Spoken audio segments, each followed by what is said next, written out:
Hello everyone, welcome to Study with Palak, your one-stop solution for all queries and doubts. Now we are going to talk about the evidences of biological evolution.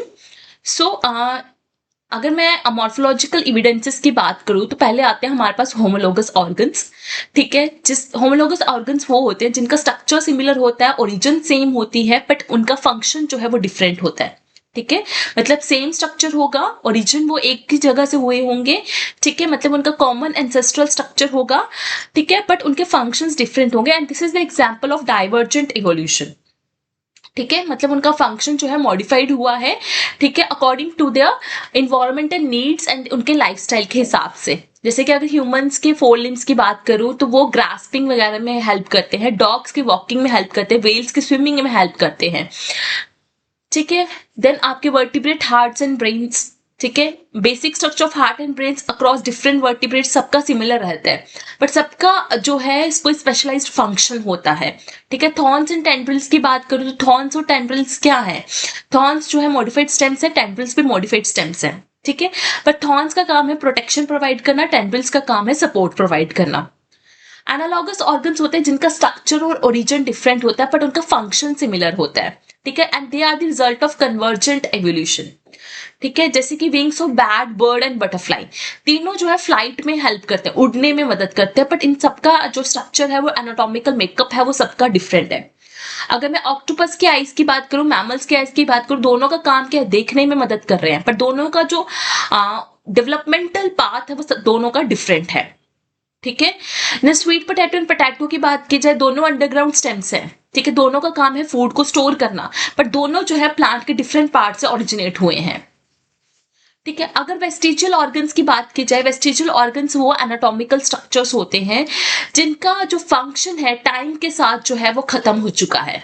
ठीक है, अब वो सिर्फ क्या है, एक remnant की तरह काम करते हैं, मतलब हाँ वो कोई एंसेस्टर्स हमारे प्रेजेंट होंगे बट अब हमारी बॉडी में उनका कोई काम नहीं है. ठीक है, they have lost their functional value. ठीक है, तो या तो वो नॉन फंक्शनल हो गए होते हैं. ठीक है, उनका साइज भी रिड्यूस हो गया होता है, मतलब दे आर यूजलेस. बट ये structures they are strong evidence for theory of evolution, कि किस तरह से इवोल्यूशन हुई है. ठीक है, किस तरह से मतलब कि नेचुरल सिलेक्शन का प्रोसेस और एडेप्टेशन का प्रोसेस जो है वो काम किया है.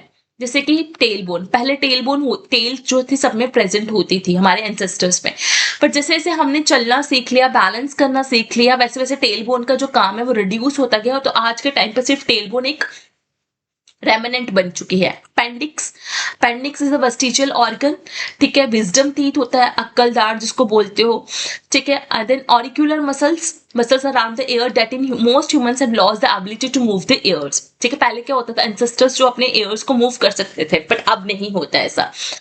ठीक है, जैसे फ्लाइटलेस बर्ड्स होते हैं, ऑस्ट्रिच वगैरह, मतलब उन बट जैसे कीवी हो गया, उनके रिड्यूस्ड विंग्स है, बट एज पता तो चलता है ना कि पहले विंग्स प्रेजेंट थे, पर धीरे धीरे टाइम के साथ उन्होंने अपनी फ्लाइट वाली जो कैपेबिलिटी है उसको लूज कर दिया है. ब्लाइंड के fish, this fish possess eyes, but वो आइज नॉन फंक्शनल है.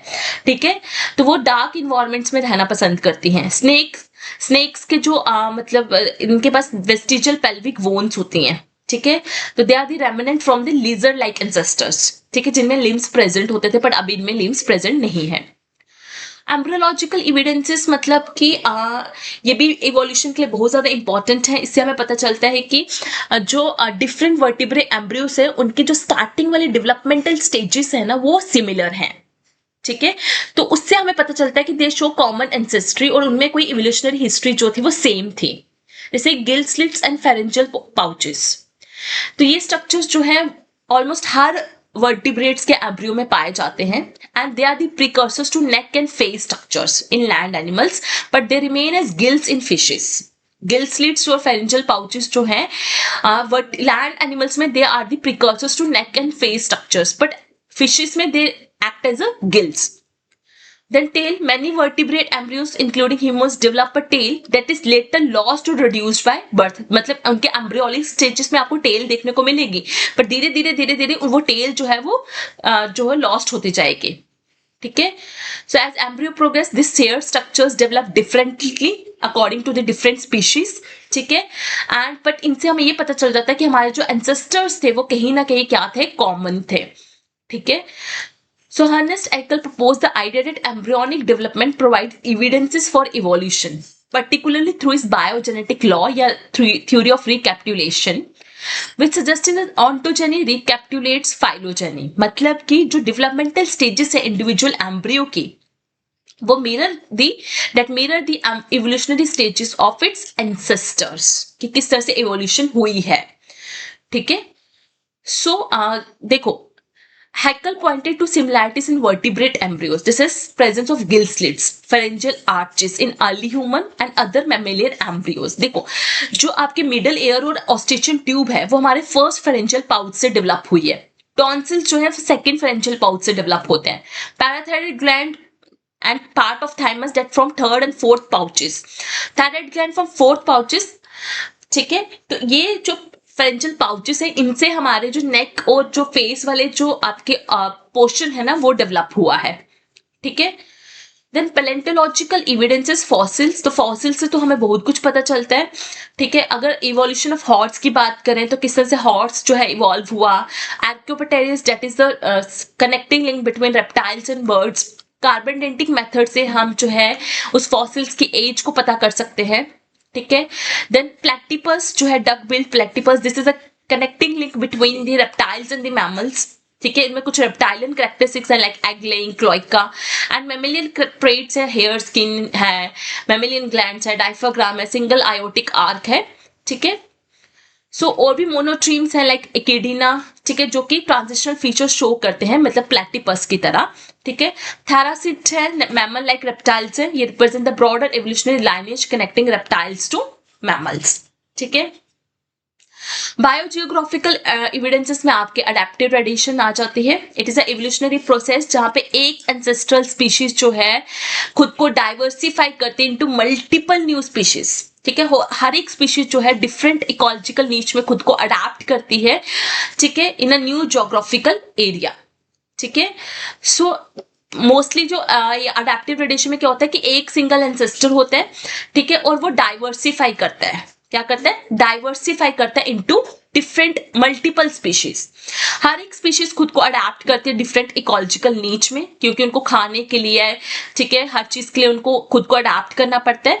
और ये डाइवर्सिफिकेशन से आपकी बहुत सारे डिफरेंट फॉर्म्स और स्पीशीज बन जाती हैं. सबसे बेस्ट एग्जाम्पल है डार्विन फिशेज जो कि गैलापागोस आइलैंड्स में पाई जाती हैं. डार्विन ने ऑब्जर्व किया that this finches on this islands evolve from a single common ancestors. ठीक है.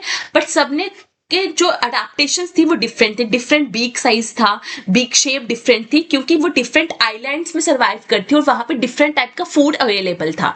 उस डिफरेंट टाइप ऑफ फूड को कंज्यूम करने के लिए उन्होंने जो है बीक्स को क्या किया, मॉडिफाई किया. लाइक थिक बीक्स थी ताकि वो सीड्स को क्रैक कर सके. स्लैंडर बीक्स थी ताकि वो इंसेक्ट्स को कंज्यूम कर सके. ठीक है.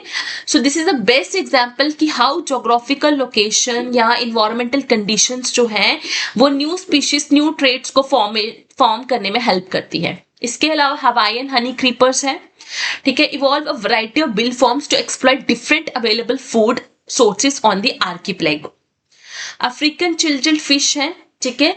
In the Great Lakes of East Africa. ठीक है. Show remarkable adaptive radiation. ठीक है. With thousands of species evolving to fill diverse ecological form from predator to herbivorous. ठीक है. Then molecular and biochemical evidences में आपका क्या आ जाता है? प्रोटीन्स के स्ट्रक्चर्स में सिमिलैरिटी. ठीक है. जैसे कि ह्यूमन एंड चिंपैंजी डीएनए 98 से 99% सिमिलर है. देन है एटाविज्म, मतलब कि रीअपीयरेंस ऑफ एंसेस्ट्रल ट्रेट्स. तो एटाविज्म क्या होता है कि अनएक्सपेक्टेड जो है आपके कुछ ऐसे ट्रेट्स जो है खुद रीअपीयर हो जाते हैं जो कि हमारे एंसेस्ट्रल स्पीशीज में प्रेजेंट थे.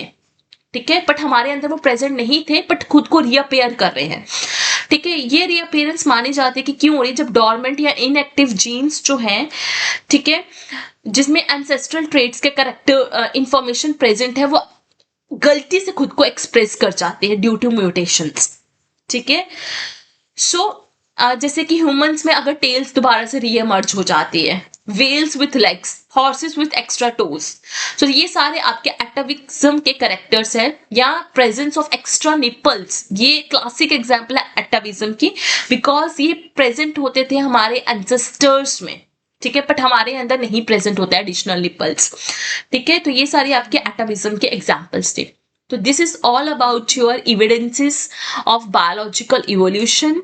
ठीक है, do like and subscribe study with Palak. You can connect with me on my Telegram, Instagram, because I believe more we connect, easier the success becomes. So just one click and you search ends here.